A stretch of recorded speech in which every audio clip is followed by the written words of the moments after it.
mère. T'es vraiment bonne à rien. Vous êtes vraiment une belle garce, vous le savez, ça?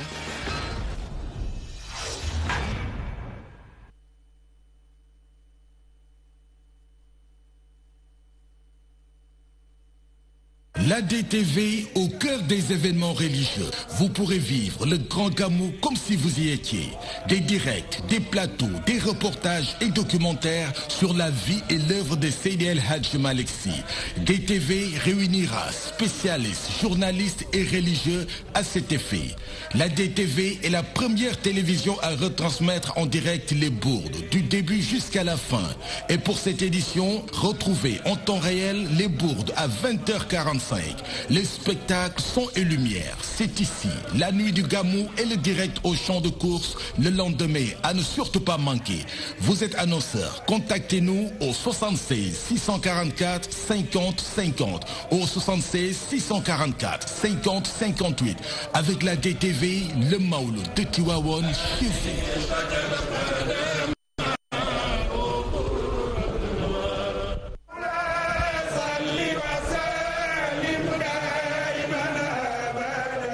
waajtaayu gàmmu atum 2018 njabootu sëñ Hadj Malick Sy ñoo leen di woo mbokk yi ci ay xew-xew yu am solo jëm ci ay burdu yu ñu namm amal ci ay gox yu fasantikoo ci réew mi ci ndégalu xalif général des Tidianes Serigne Mbaye Sy Mansour ak ci taxawaayu waa COSCAS di kuréel gu ñu dénk lépp lu jëm ci wàllu organisation gàmmu Tiwaawoon atum 2018 ñoo leen di woo mbokk yi ci burdu yi nga xamante ni bu dee yaa ngi Ndakaaru ñu ngi koy amal le 10 novembre ci place de l'Obélisque Colobane bu dee yaa ngi Mbour ñi ngi koy amal le 11 novembre stade Caroline Faye bu dee yaa ngi Ziguinchor ñi ngi koy amal le 12 novembre place Aline Sitoé Diatta Louga it naka noonu ñu koy amal le 12 novembre kër Soxna Astou Sy Mbacké le 13 novembre la ñu ko fay amal si Juma Tidiane Saint-Louisville ñu ko fay amal le 14 novembre si Taplu Tivaouane Thiès-Ville ñu koy amal le 15 novembre place de France Kaneen naka noonu le 15 novembre si Juma Kaneen di ay xew-xew jëm ci wàccaayu li nga xamante ni mooy gàmmu atum 2018 kon mbokku jullit yi rawatina mbokku taalibe yi ñi ngi leen di woo ci xew-xew yi le te it di leen ñaanal gàmmu jàmm asalaamu aleykum wa rahmatullah taala wa barakaatu.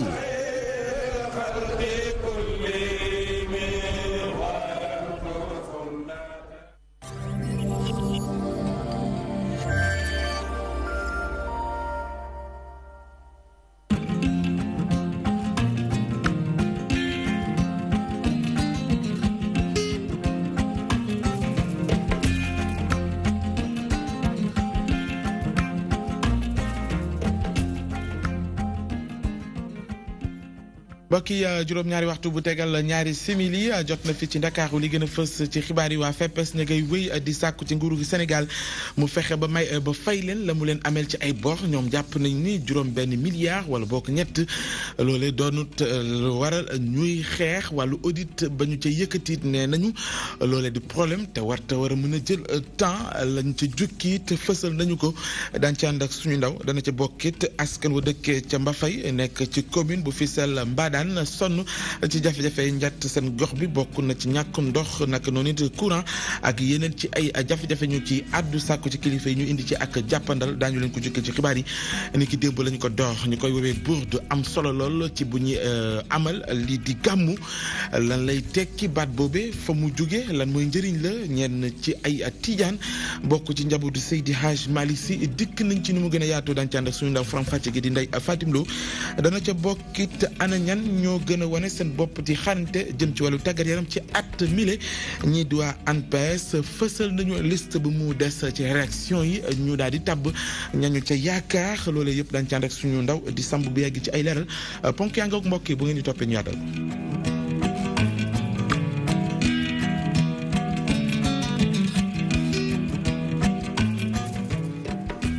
mbokki xibaar yi ñu door ko ak ñi di waa FEPES ci jafe-jafe yi dox seen diggante ak nguuru Sénégal muy lii di école privée yi nga xamante ni ñu ngi jàngale wàllum wala boog nekk ci njàng mu kawe mi ñoom nag la ñu jàpp mooy ni nguur gi na muy dogatee la mu leen ameel du loolee moo leen arrangé lañ bëgg mooy bor bi yëpp nañu leen ko fay wàllu audit ba ñu ci yëkkati naka noonu jàpp nañ ni loole warta mën a indi benn jafe-jafe di waxtaan ak laaj yee ñu séq ñenn ca ñoom ak suñu ndaw di Ajara Njaay këru jàngukaay yu mag yu privé yi nag bëgg ñu fay leen li nga xam ni moom la leen état bi ameel pour ñoom nag 7 milliards yi ñu leen avance du dara boo ko lëkkali ak li des. jël nañ ñu ne am na 7 milliards yoo xam ne prévoir nañ ko mais boo ko génnee ci fukki milliards ak ñett dana des ba léegi fukki milliards yooyu parce que contrat bi jeexul bu ñu reprendre cours beneen année la année njàng lay doon boobu aussi boo ko xaymaa juróom-ñetti milliards la bu tuutee ba tuuti nga yokk ko at ci fukki milliards yi mu nekk fukki milliards ak juróom-ñett te ci biir budget bi di ñëw 2019 8 milliards lañ prévoir donc loolu yëpp il faut que mu leer ñu xam vraiment nan la ko état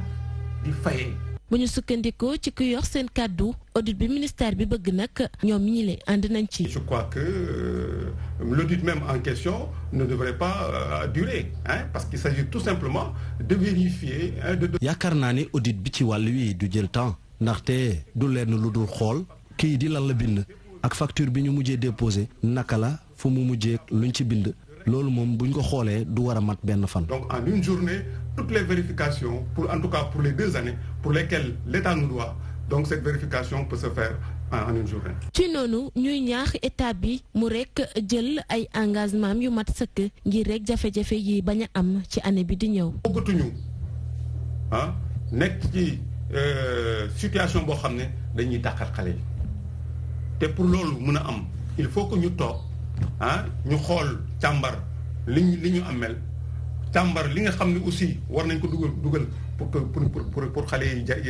jàngaat beneen at loolu yëpp buñ ko xaymaa ñu wax ñu tënk ko ne nii lañ koy faye loolu bu amee ñoom ñu sàmm seen kàddu ci loolu ñun ñu sàmm suñu kàddu jàngal xale yi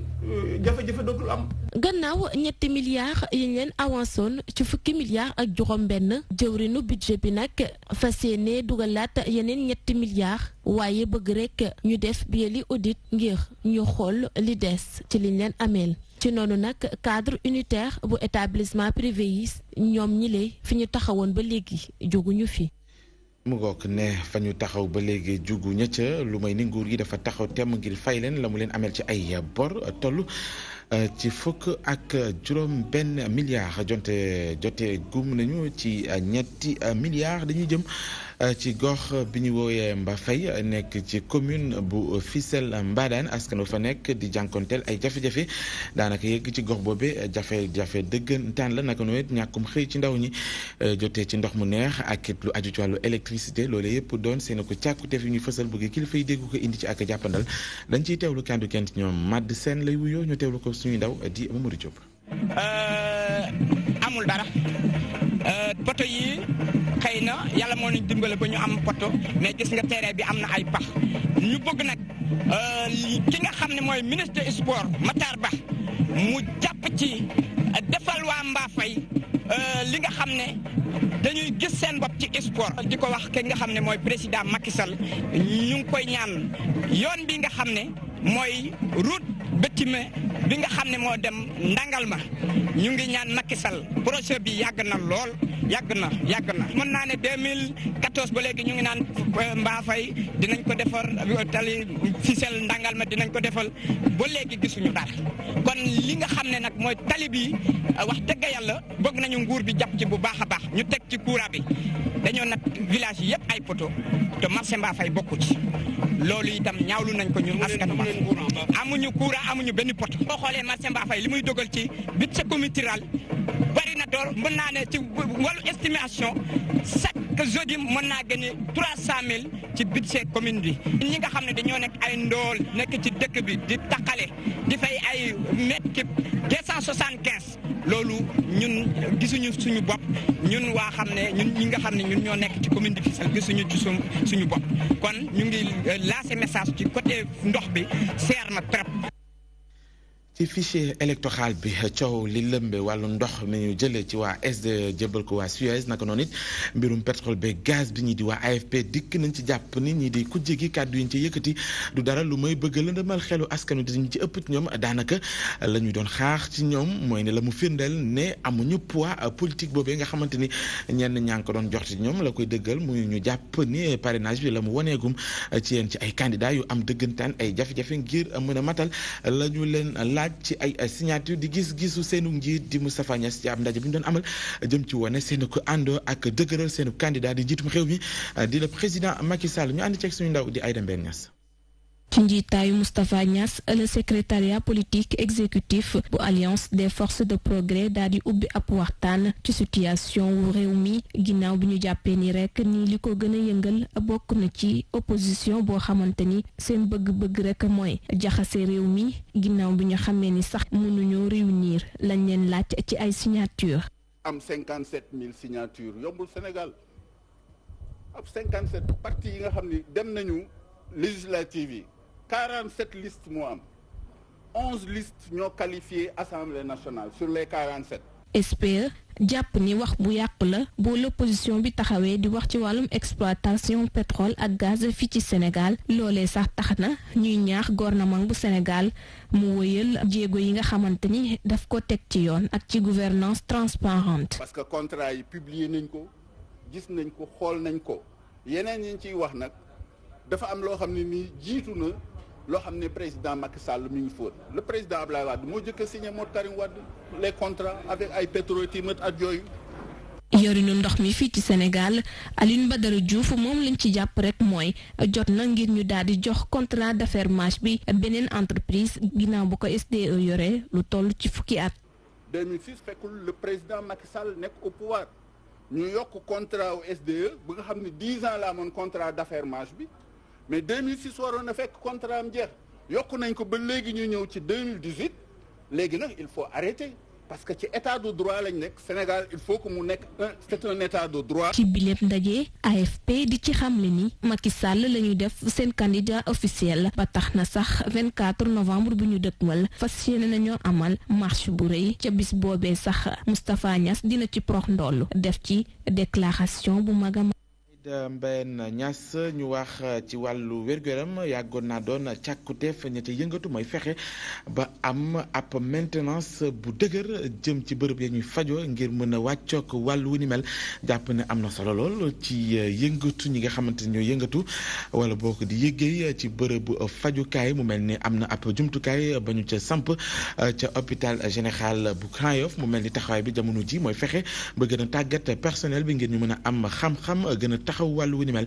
solos lu ni mel di centre boobee ñu fa taxawal ak it la ñuy xaar ca ña ko war a dëkkee loolu yëpp dikk nañ ci ab ndaje bañ ca amal dañ ci ànd ak suñu ndaw di Chantal Bati. saytu bu ñu amal ci hôpital yi nekk fii ci Sénégal wane ni yile plateau technique saay su ne day gën di yàqu li ko waral nag di ab jafe-jafe maintenance maanaam ñàkk defar wala sax ñuy soppi yenn ci ay pièces. loolee nag tax ba hôpital général bu Grand Yoff daal di dalloo ab centre de ressources bu jëm ci wàllu maintenance biomédicale hospitalière maanaam saytu lépp lu nga xamante ni mooy matériel yu ñuy faral di jëfandikoo ci l'hôpital yi ngir rekk fexe ba këru fajukaay yi nekk fii ci Sénégal daal di am ab plateau technique bu jaar yoon ngir askan bi mën a am paj mu am qualité. techniciens yi nga xamante ne ñu ngi ci hôpitaux yi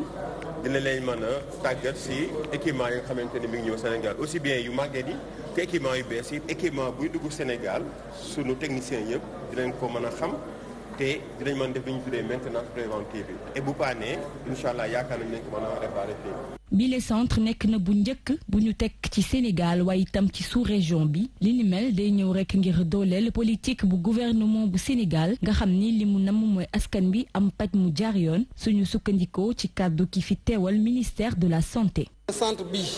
dafa ñëw dooleeku ci dispositif bi ministère de la santé et de l'action sociale def pour la gestion de la maintenance. rappelé naa ko sànq ministère de la santé et de l'action am na centre buy former ay techniciens de maintenance au niveau national mais également au niveau international. centre bi dafa ñëw renforcer dispositif boobu. mu doon ab projet boo xam ni yàgg nañ ko togg fukki at a ngi nii ñu ko seqoon di ñi nga xam ni ñoo yëngu ci wàllum hôpital ànd ko ak ONG bi di Sahel Horizon suñu sukkandikoo ci kàddu directeur bu hôpital général bu Grand Yoff bi les centres dina tax ba ñu mën a saytu équipement yi nga xam ni ñoo nekk ca hôpitaux ya ngir mën a jagleel askan bi ay paj yu jaar yoon. ñu koy jaajëfal moom Chantal Badji géej géek jéyee ja muy def ca Mbour ak kër ya muy nangu gàllankoor la muy indi ñi nga xam te ñooy nappkat yi waral ba agence de développement municipal taxaw temm fas yéene xeex lu ni mel daal di taxawal ay projet ak jumtukaay yante na dugal nañu gisee mbir yi ngir mën a wàññi jafe-jafe yu ni mel dañ ci teewlu kàddu kenn ñoom di njiital ADM ñu teewlu ko suñu ndaw di Mamadou Diop. mbiru Ndar bi dafa jekk ñu am ci solution boo xam ni moom lañ tuddee solution durable solution boo xam bu ñu ci yàlla ànd jàppale ba ñu xalaat ko yàlla ànd ci ba ñu am koom bi koy defar solution boobu bu ñu ko defee daanaka waa Ndar danañ noppalu ko ci loolu. donc loolu ñu ngi ci biir projet bi di def étude boobu étude bu rëy la ndax problème mu Ndar yi. boo koy étudier du Ndar ngay yem da ngay dem ba ci barrage yu Jama bi ba romb ko sax ndax problème yu bëri dafa foofu la soxe ko léegi bu ñu ko defee nag dina permettre ñu gën a xam lan moo waral érosion côtière bi ak problème mu brèche boobu nit ñiy wax ak yan solution liñ ci mën a def biir Ndar aussi gouvernement bi vraiment def na kéem kàttanam ba am yeneen ñaari projet yoo xam fekk si nañ tey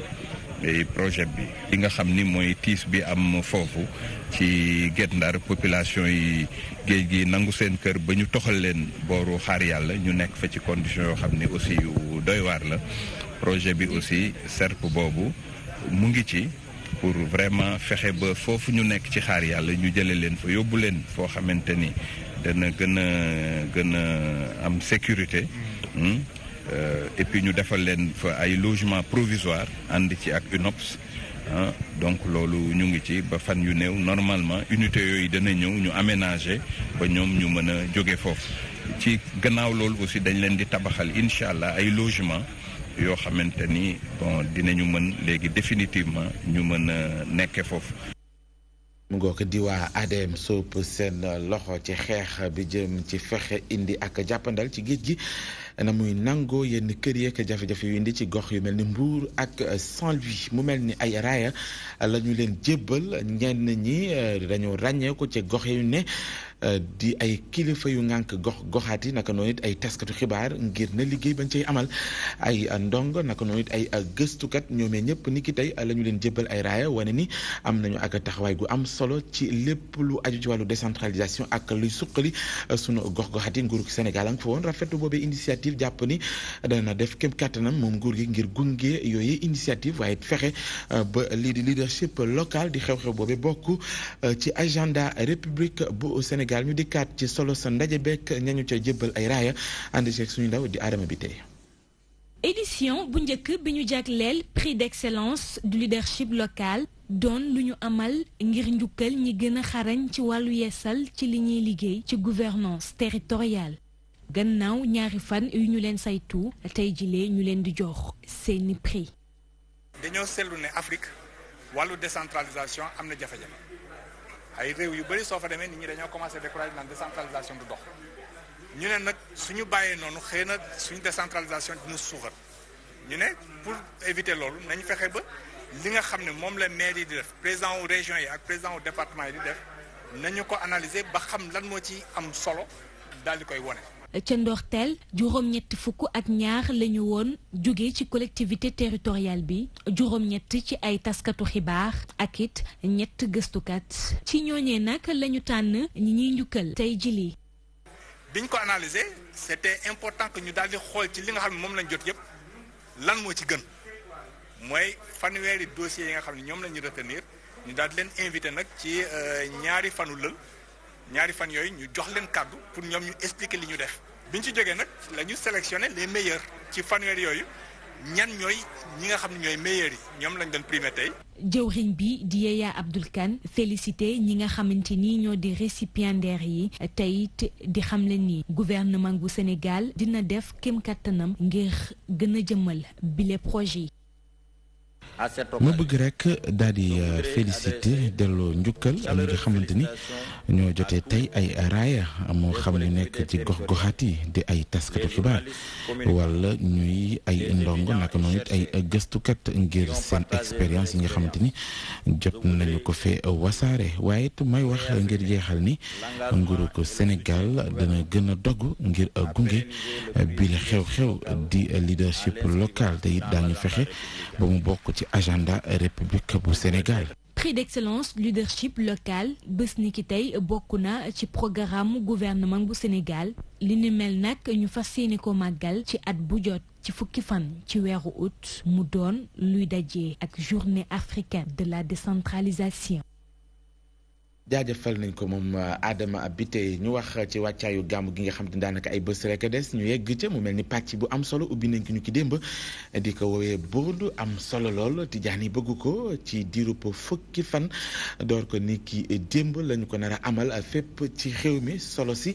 di burdu fan la jóge ki ko njëkk taalif ak it nañ ko war a mën a déggee luy njëriñ la naka la ko njabootu Seydi Hadj Malick Sy nam dundee ci diirub fukki fan yile di ay laaj ki tontu yu dox ci diggante Ndeye Fatim Lo ak ñenn ci njaboot gi ñu ànd ak moom ci ab reportage. ay burda wala taalifu manto bi mu nekk ay wayu diine yoo xam ne dañ koy amal ngir waajal gàmmu gi ab occasion boo xam ne dina tax ba taalibe tijaan yi ñuy jàng bu baax téere bi nga xam ne ni imam Abdou Abdallah al Buseyri moo ko bind ci fukki chapitre. ci façon bu ne nag la ko taggee mu dal di gént gis yonent bi sallallahu alayhi wa sallam mu dal di koy jox burdu bi yonent bi dal di sumi mantoom jox ko ko. mu dajeeg benn nitu yàlla ci mbedd mi mu ne ko yow jox ma li nga bind ci yonent bi sallallahu alayhi wa sallam mu ne ko lan laa bind ci yonent bi mu ne ko biig maa ngi woon ak yonent bi ak mbooloo ay yonent ay wàll yu bare ñu gis ngay jàng burdu ba yonent bi sànni la li nga xamee ne mooy mantoom. fukki fan yoo xam ne ay njëriñ kese la ci atum 1902 Seydi El Hadji Malick Sy tàmbale burdu yi fii ci Sénégal dundu ak liggéeyu Seydina Muhammad sallallahu alayhi wa sallam ñoo ngi ko fay way ak di ko fësal taalibe yi Maodo nag lim ci bëgg moo di tagg bu baax ki nga xam ne mooy gën di mbindeef. lépp loo ci yéene bëgg ko ci yàlla mën na la ko ci may ndax yonent bi la du téere bi mais yonent bi la yonent bi boo ko ne woon bant bi moo ko moom sax boo fonkee bant ba sa aajo faju mag ñi dem nañ cee dem ba benn baytu bu ne mën na faj aajo. Seydi Hadji Malick barkeelu boobu yonent bi barkeelu ci biir xasida bi tax mu tànn burdu moom tam ndax dina gàmm fukki fan noppalu benn jour xëy nag bis bi nga xamante ni moom ci la d'accord muy le 12e jour mu gàmm nag. maam El Hadji Malick nag mu ne comme que bis bu nekk rek wax nañ ni juddu yonent bi la ci fukki fan yu njëkk yi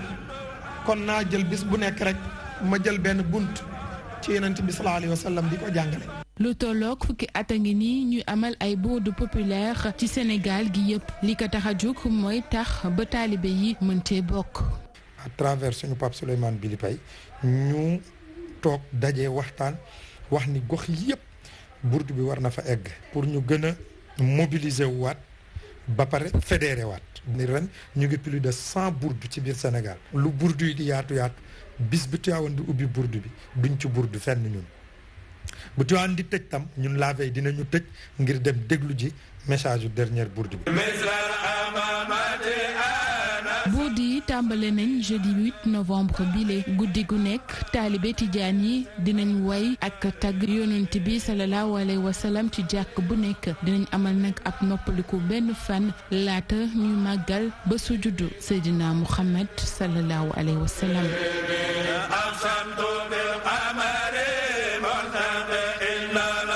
ngook di burdu ak solo samu làmbool ñu ubbi ko ni ki démb ci réew mi fekk diirub fukki fan daañu ko amal fu ne ci réew mi ngir waajal gàmmu gi la ci Tiwaawan googe la ñuy desandi mu mel ni jamono ji nit ñaa ngi rëj-rëjloo ngir fexe gox ba set mën a dalal ñi nga xam te ne ñooy taalibe yi waral ba ñi di waa UCG jàppale te comité ba ci yëngatu ci Tiwaawan ngir fexe bu ñu tonnee mbalit bi ñu xool nees mën a def ba gën ci taxaw mu bañ a tasaaroo jébbal ñooñu ay jumtukaay buy jëm ci wàllu cet gi ñu teewlu kenn ci ñoom di coordonnateur UCG Ousmane Mbow lay wuyoo ñu teewlu ko suñu ndaw ji Daouda Thiandoum. cadre du programme de gestion des déchets solides urbains bi nga xamante ne banque islamique de développement ak état du Sénégal moo ko financé donc dañu ñëw pour accompagner PGS bi nga xam ne mooy plan de gestion environnementale et sociale bi entreprise bi war a exécuter travaux yi war a financer PGS boobu lan la sensibilisation ak accompagnement en petit matériel bi la ñu indi ak tamit matériel lourd ànd ak entreprise bi nga xam ne moo koy exécuter ànd ak population yi ànd ak mairie bi pour jox leen ko matériel bi ay teel la ay balai coco ay râteau ay bac ay am na matériel lourd tamit benn tasseuse pelle mécanique pratiquement lépp loo xam ne soxla nga ko pour collecte rek indi nañ ko renforcement bi commencé nañ ko bu yàgg depuis 1 mois et demi renforcé nañu dispositif de collecte bi am biir Tivaouane yokk nañ benn tasseuse yi tey daw ñi ngi xool circuit yi di ko élargir nañ fi teg benn dispositif bu tuuti boo xamante ne pour accompagner groupement de femmes yi te loolu dañ koy continuer. ca paalit lu ni mel la ñu fa nekk di ko waajal mooy fexe ba setal bërëb ba ngir mën a dalal gan yi ci gàmm gi ñu dëkkmal waaye wax ni képp koo xam te ne yaa ngi taxaw ci tilimal gox bi maanaam fu waay neex sànni fa mbalit daañu la teg ay daan kenn ci ñoom bokk ci ñi amee taxawaay bi ni mel moo ko fësal ñu teewlu ko Gambi Diagne. ni bëgg nañu la 11 kër yëpp génnee seen mbalit mbedd yëpp ñu bare ko ba mu set. ba nga xamante ni en collaboration ak la mairie en collaboration ak l'UCG bu ñu ñëwee dinañu fab mbalit moomu dem ba ci kàmb yo fu sore ñu dem tuuri ko te di ñaan nag waa dëkk bi bu ñu defee loolu ba pare képp kuy tuurati mbalit bu ko bàyyi ci sa buntu kër bu ko bàyyi ci biir koñ bi bu ko bàyyi ci gannaaw këru jàmbur mbalit ni nañ koy yóbbu ci dépotoir ba nga xamante ni foofu lañ koy def ñun de dinañu ñaan mairie mu may ñu doole ju nga xamante ni fu ñu gisati nit mu def naka su dul noonu ci mbirum mbalit maanaam di fab mbalit di ko def ci buntu école yi ak di ko def ci buntu kër jàmbur ak di ko def ci gannaaw kër jàmbur ñu mën ko interpeller bu daan mën cee taxaw dinañu demander mairie pour que bu fekkente ni daan war na ko mën a def ñu teg ci daan sareet mbalit yi nga xamante ni ñoom ñooy tuur mbalit bi ñu wutal leen fu ñu koy tuur que kenn dootul am droit wu tuur ko feneen fudul foofu nga xamante ni moom la ñu indiqué pour nit ñi di ko. ñu wax ci wàllu tàggat yaram jëm na ci xam ana ñan ñoo gën a xarañ ci wàllu wi ci at mi ñu ne mu mel ni daañ ci xam dara du yàgg ñii di waa ANPEJ fësal nañu liste ñi nga xam te ne ñoom la ñu jàpp ni ay nominé lañu mu des ci rédaction sportive yi ñu tànn ci ñooñee ana ñan la ñu jàpp ni ñoo ci gën a xarañ ci wàllu football moo xam ci bitim xew ak mim réew di Sénégal yi nga xam te ñu ngi évoluer ci bitim xew naka noonu ci làmb ji ak yeneen ci ay discipline dañ ci ànd ak Samb bi yàggi ci faram-fàcce gi. ñi ngi toll ci fanweer ci ñi nga xamante ne ñoom ñee ñoo war a xëccoo la nga xamante ne moom mooy ay meilleurs sportifs ren jile muy ci fànn yoo baree bari bokk na ci ki gën a xarañ ren jile ñu woowee ko meilleur sportif ni ko noonu it ki gën a xarañ ci footballeur sénégalais yi nekk ca biti réew ñu woowee ko boss ak ñi nga xamante ne ay footballeur lan te ñu nekk ci biir championnat local gile loolee buñ ci toftalee ñi nga xamante ne moom mooy mbër yi ki ci gën a xarañ ci wàllu bëree dóor ni ki noonu it ci lutte sans frappe wala ñu naan ko olympique ci wàllu boss bi nga xamante ne moom mooy ki gën a xarañ ci bitim réew Sadio Mané boo muy lee daal dina jël 5e titre am jëm ci wàllu woowulee la ko waral moom jamono jile moo gën a taxawandi ndaxte moom demoon na final Ligue européenne des champions ak Liverpool la tamit mu bokk ci ñi nga xamante ne dañ leen tànn ci wàllu ballon d'or africain Sadio Mané nag muñ ko xëccoo ak ki nga xam ne nag moom mooy défenseur bu Naples di Kalidou Koulibaly nag moom nekkoon na vice champion d'Italie ak Naples ni ki noonu it dugal na lu toll ci juróomi bi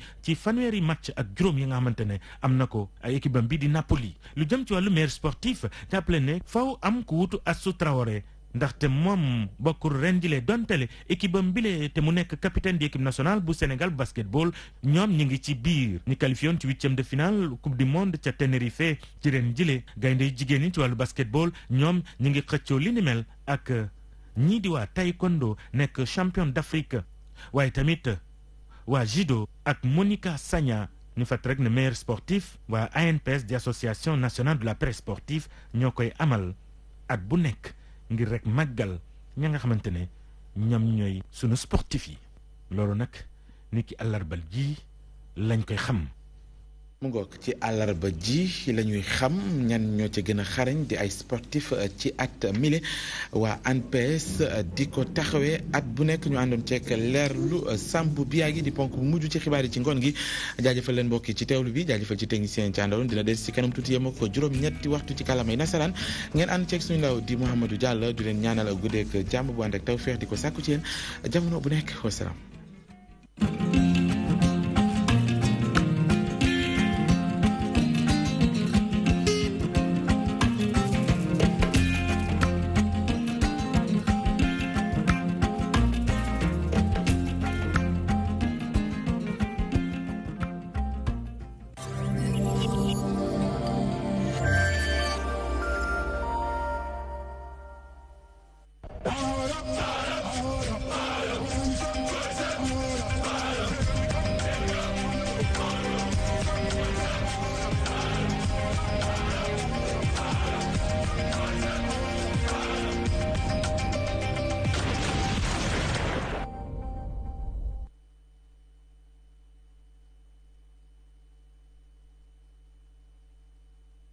La DTV au cœur des événements religieux. Vous pourrez vivre le grand Gamou comme si vous y étiez. Des directs, des plateaux, des reportages et documentaires sur la vie et l'œuvre de Seydi El Hadji Malick Sy. DTV réunira spécialistes, journalistes et religieux à cet effet. La DTV est la première télévision à retransmettre en direct les bourdes, du début jusqu'à la fin. Et pour cette édition, retrouvez en temps réel les bourdes à 20h45. Les spectacles, son et lumière, c'est ici. La nuit du Gamou et le direct au champ de course le lendemain, à ne surtout pas manquer. Vous êtes annonceur, contactez-nous au 76 644 50 50 ou au 76 644 50 58. Avec la DTV, le Maoulou de Tivaouane chez vous.